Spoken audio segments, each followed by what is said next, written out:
Hi, I'm Associate Professor Caroline Ellison and I'm Head of Discipline for the Disability and Community Inclusion Unit at Flinders University.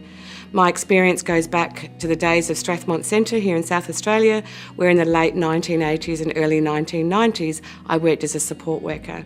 And my career has included working in accommodation services, leisure and recreation services and the arts for people living with a disability. My name is Lante and I work in the Disability and Community Inclusion Unit at Flinders University.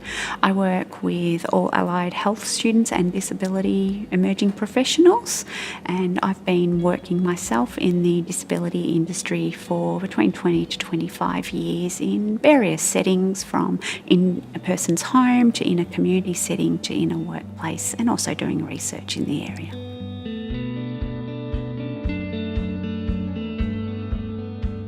Interprofessional practice around supporting people living with a disability is about all members of health and human services teams participating in the team's activities and working alongside the person with a disability, their family and stakeholders to accomplish common goals.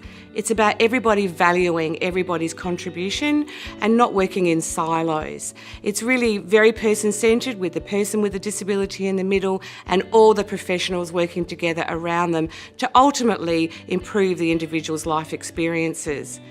Collaboration is a word often used in the IPP context and refers to active and ongoing partnerships, often between people living with a disability and professionals who work with the person and their family to solve problems or to provide services.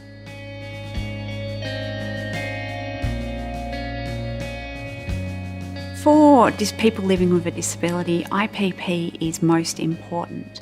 Disability professionals are a key in working amongst all people because they have a lot of background and knowledge around what works with a person with a disability and what doesn't.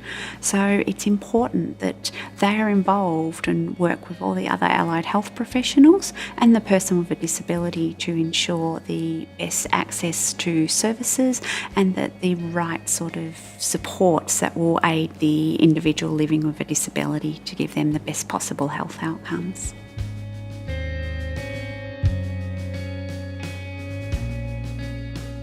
Developmental educators and other professionals working in the disability sector support people living with a disability and their families to navigate the health and human service system to achieve a quality life.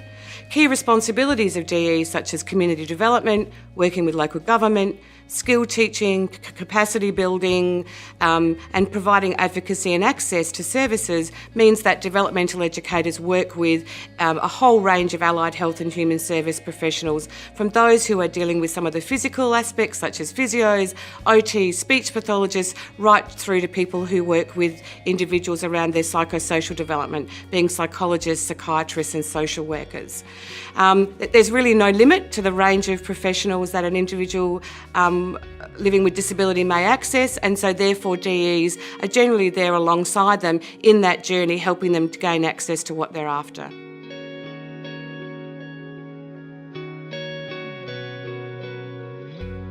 It's exactly that, an insurance scheme, and within this scheme people living with disabilities will be able to access funding and therefore supports around all activities and to do with their daily life. So that includes various health supports, and it enables the individual to have a choice around what supports that they actually want.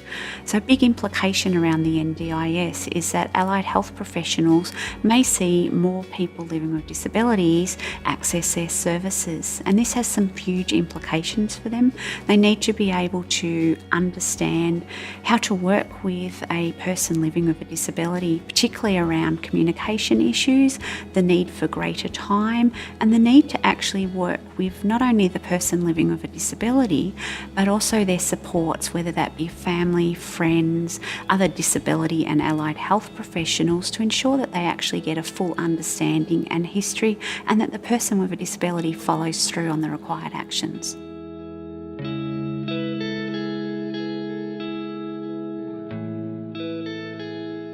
Developmental educators are disability specialists.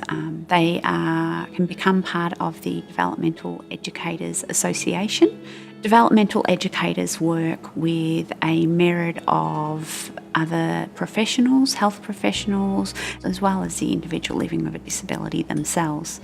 Developmental educators have a great overview and understanding of the requirements of the person that they are supporting and the need for the various aspects of services. And they work very closely with all allied health professionals.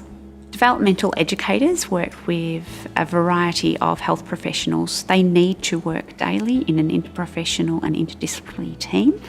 They work alongside all health professionals, and they also have a good understanding and basis around various health areas, which is including areas around occupational therapy, physio, behaviour intervention support. They also work in areas around leisure and arts, human rights.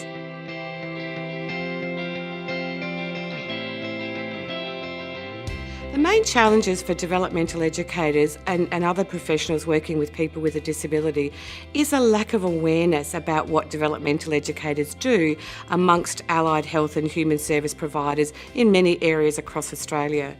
That is changing, I think, with the National Disability Insurance Scheme and the recognition of developmental educators within that process. In the past, there's been a tendency for allied health and other human service providers, when approached by a person living with a disability for services, to direct that person into specific services for people with a disability. There's a change in the Australian health and human service system that's no longer the way that we're going to do things. So now allied health and human service providers need to work alongside developmental educators to learn about how they can provide quality services to all citizens in our community. And I think that is the new challenge for allied health and human services here in Australia.